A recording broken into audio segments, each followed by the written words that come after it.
Yes, yeah, we're going to get a whole menu of stuff going on here in the next couple of days, Alex. There's really not much going on, though, right now. You look at our sky cams around central Iowa, most of them have cleared out. There's still a few clouds. You head down to Union County and Creston, but the rest of us getting more sunshine. There's that little band of high-level cloud cover stretching across the southern tier of the state. Your temperatures, they've been going upwards, but they started off pretty cold, so it's still 20s in northern Iowa, 30s, and then there is a 40-degree reading right down in Lamoni. Everyone else will probably make their way close to the 30s to maybe 40 later on this afternoon, and skies will remain dry. We're just going to slowly get rid of our clouds here too as we head through the afternoon hours. Light breeze out of the north to northeast.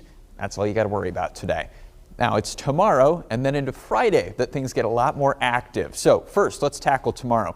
As we head through the day tomorrow on your Thursday, there's going to be a frontal boundary that comes in from the south and west. That lines up across the state, brings us maybe a few showers across northern Iowa in the morning.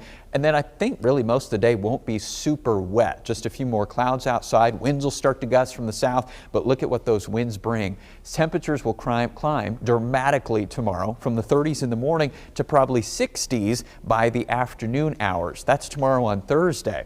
And then as we head towards tomorrow night, we're going to continue to pump in the air from the south on some gusty winds. Along that boundary, which is now close to probably the Minnesota border, might see some storms during the overnight hours, especially as you take that front over here towards Sioux City, Sioux Falls, the northwest corner of Iowa, maybe as close as places like Cherokee, Spencer, over towards Estherville. Storms overnight in far northern Iowa, and then Friday morning, now we're at the end of the work week. You're going to be starting off the day still with some gusty winds out of the south here. Temperatures in the 50s and a few scattered light rain showers, at least to start off the day. Big day of change, though, as we head on Friday. Another day of big change. This is where we start to talk about some severe thunderstorms. Notice how those early morning clouds on Friday, they skip off to the east. We get some sunshine starting to come on in. And then along a boundary ahead of this cold front, there's going to be a line of storms that fires somewhere right around west central Iowa in the 11 o'clock to 1 p.m. time frame. At least that's our current thinking. And these storms are going to zip off to the east. They're going to be out of central Iowa and into eastern Iowa probably by 3, 4, at the latest 5 o'clock, at least as we look at things right now.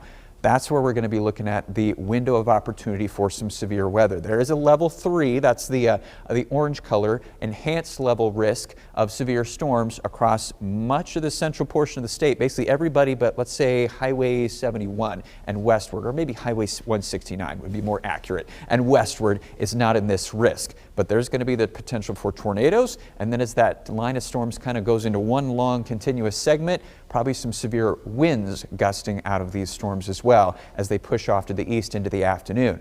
Once those are gone, then we're going to bring in some cold air pretty quickly into Friday night and some snow showers, especially as you head up into northern Iowa. Snowflakes blowing around on some 40-mile-per-hour wind gusts here too as you head towards Friday night and into the wee hours of Saturday morning. There are probably going to be some whiteout conditions in parts of the state too as you head towards Saturday night. So whole bunch of stuff here coming the next couple of days, so stay with us as we kind of fine-tune that forecast here soon. Today's pretty quiet by comparison. 41 will be the high here this afternoon, 31 the overnight low tonight. All that action happens here Thursday, Friday. Saturday then will kind of steady out at the upper 40s, jump into the 60s on Sunday, and then there's another system we're going to be keeping our eye on towards about the Tuesday time frame next week.